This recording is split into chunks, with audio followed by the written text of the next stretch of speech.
গোয়েন্দাদের স্ক্যানারের মধ্যে রয়েছে আল ফালা ইউনিভার্সিটি।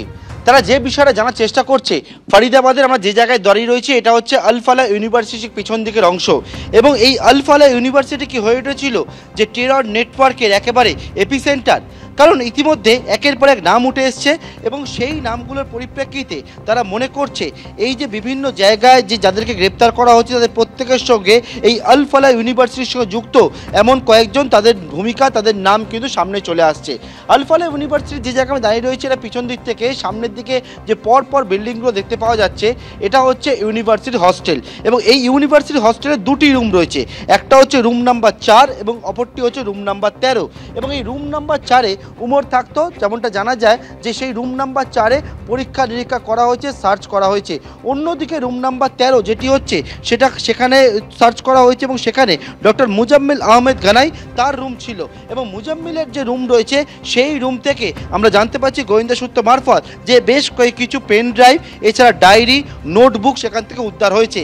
এবং কেন তাদের এই যে ইউনিভার্সিটি স্ক্যানারের মধ্যে, কারণ এই মুজাম্মিলের ঘর থেকে যে নোটবুক, ডায়েরি উদ্ধার হয়েছে সেখানে এমন কিছু বিষয় সাংকেতিক ভাষায় লেখা রয়েছে, সেখান থেকে তারা মনে করছেন গোয়েন্দারা যে পরবর্তীকালে তাদের কিন্তু একটা বড় সড়ো কোনো অপরাধ ঘটানোর বা হামলা ঘটানোর একটা ছক তারা তৈরি করছিল, এবং সেটাকেই বর্তমানে তারা ডিকোড করার চেষ্টা করছে। এবং বেশ কিছু বিষয় যেমন তারিখ উল্লেখ রয়েছে, যেমন নভেম্বরের কয়েকটা তারিখ উল্লেখ রয়েছে, এছাড়া বেশ কিছু বিষয় উল্লেখ ছিল অপারেশন সংক্রান্ত বিষয় তারা মনে করছেন। ইতিমধ্যে গোয়েন্দারা এই ইউনিভার্সিটির একাধিককে জিজ্ঞাসাবাদ করেছে এবং প্রত্যেক দিনই তারা ইউনিভার্সিটিতে আসছে, এসে কিন্তু এই যারা পড়ুয়ারা রয়েছে তাদের সঙ্গে কথা বলছেন, যেমন অধ্যক্ষের সঙ্গে কথা বলছেন, অন্যান্য দিকে জানার চেষ্টা করছেন উমার, মুজাম্মিল বা এদের সঙ্গে আরও কেউ কোনো রকমভাবে কীভাবে যুক্ত ছিল, তাদের সঙ্গে কীভাবে পরিচয় ছিল, সেই সমস্ত বিষয়টাই যখন জেনে এই যে ইউনিভার্সিটির ভূমিকা কী রয়েছে সেই বিষয়টা জানার চেষ্টা করছেন বর্তমানে গোয়েন্দারা।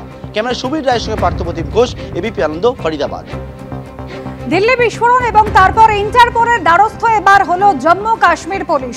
দিল্লি বিস্ফোরণ কাণ্ডে ধৃত চিকিৎসক আদিলের ভাই মুজাফফরের বিরুদ্ধে রেড কর্নার নোটিশ জারি করতে ইন্টারপোলের দ্বারস্থ জম্মু কাশ্মীর পুলিশ।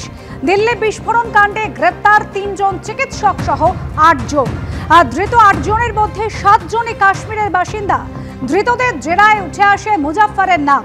2021 সালে তুরস্কে যে চিকিৎসকদের দল গিয়েছিল তার অন্যতম সদস্য ছিল এই মুজাফফর।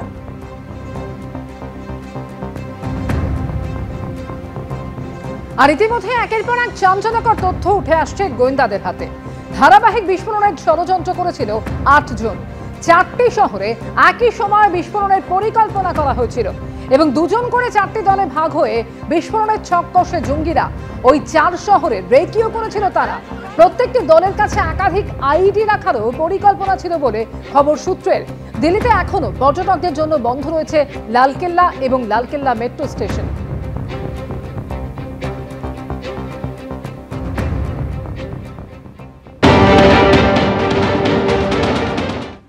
सबसे बड़ी बात यह है कि ये जो पूरा डॉक्टरों का सिंडिकेट था वो एक बड़ी साजिश रचने के उसमें था, और सीधे तौर पर जो अब जानकारी मिली है उस जानकारी के मुताबिक जो 8 संदिग्ध थे वो अलग अलग दिल्ली के शहरों में उन्होंने रेकी की थी, और 2-2 लोगों के ग्रुप में ये तमाम जो संदिग्ध थे वो जाकर सीरियल ब्लास्ट करने का प्लान बना रहे थे। लेकिन ये जानकारी फिलहाल जो जांच एजेंसी है उनको मिली है। जो लोग पकड़े गए हैं यानी कि मुजम्मिल, आदिल और शारिया शरीद, इनसे जो जानकारी सामने निकल कर आई है उससे ये सामने जरूर पता चला है कि ये सीरियल ब्लास्ट करने के फिराक में थे। लेकिन जिस तरह से जांच एजेंसियों ने इस पूरे मॉड्यूल को क्रैकडाउन किया उसके बाद ये तमाम जो लोग हैं वो फिलहाल घबरा गए। हालांकि जांच एजेंसियों को इन तमाम संदिग्धों की तलाश है, और उसके बाद अब जिस तरह से फरीदाबाद में इको स्पोर्ट्स गाड़ी मिली है और उस गाड़ी की अब जांच की जा रही है, जिससे इस खबर को और तस्दीक से समझना होगा कि इस पूरे मामले में साजिश कितनी ज्यादा बड़ी रही होगी शिरीन, कि 3000 किलोग्राम अगर अमोनियम नाइट्रेट मिलता है तो वो क्या प्लान कर रहे थे। और उसके बाद assault rifle, walkie talkie, timer machine, इसका मतलब कहीं ना कहीं इशारा जरूर कर रहा था कि एक बड़ी साजिश को अंजाम देना चाह रहे थे। लेकिन जांच एजेंसियों ने समय रहते इस पूरे मॉड्यूल को क्रैकडाउन किया। लेकिन सबसे बड़ी बात इसमें मामले में ये है कि अब वो 8 जो लोग हैं यानी कि जो संदिग्ध हैं वो कहां हैं और उन्हीं की तलाश फिलहाल जांच एजेंसियों को भी इस पूरे मामले में है। जी দিল্লি বিস্ফোরণের পর একাধিক জায়গায় এনআইএ তল্লাশি চালাচ্ছে, একাধিক জনকে জিজ্ঞাসাবাদ করা হচ্ছে। পশ্চিমবঙ্গ সহ মোট 5টি রাজ্যে এনআইএর ম্যারাথন তল্লাশি চলছে। ইতিমধ্যে বাজেয়াপ্ত করা হয়েছে প্রচুর নথি এবং বৈদ্যুতিন তথ্য প্রমাণ। বাংলাদেশ থেকে একের পর এক জঙ্গির অনুপ্রবেশ হয়েছে ধারণা তদন্তকারীদের, আর এই অনুপ্রবেশকারীদের অনেকেরই যোগ রয়েছে আল কায়দার সঙ্গে। এজেন্টদের মাধ্যমে ভুয়ো ভোটার এবং আধার কার্ড বানিয়ে নিয়েছিল অনুপ্রবেশকারীরা।